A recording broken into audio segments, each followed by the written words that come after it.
message très important. Le site de Frontières subit différentes attaques informatiques de groupes.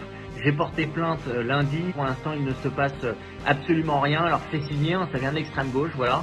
Il y avait des députés d'extrême gauche qui la semaine dernière ont voulu dégager les journalistes de Frontières de l'Assemblée nationale. Étant donné que ça n'a pas marché d'interdire notre magazine, maintenant ce sont des alliés objectifs et des hackers qui se disent on mobilise des moyens. Parce que les moyens, ils sont vraiment très importants. Pour vous dire, dans la nuit de vendredi, c'est plus de 11 millions de requêtes qui ont été dirigées contre nos URL pour planter le site. Il y a plus de 100 000 faux comptes qui ont été créés sur notre site pour essayer justement de noyer notre base de données. Ce sont des attaques de dizaines de milliers qui parfois sur moins de 30 minutes tombent de différents pays à travers le monde. Ils savent très bien que c'est un carton notre magazine, que tout le monde l'achète en kiosque, que un des moyens aussi c'est de l'acheter sur notre site internet et donc ils veulent s'en prendre à notre site internet. Donc c'est vraiment une atteinte à la liberté de la presse qui est folle.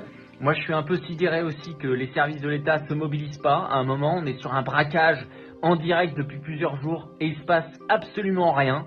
Je comprends pas dans quel pays on est aujourd'hui, avec une extrême gauche qui est alliée avec des voyous, et ça c'est la réalité de ce qui se passe.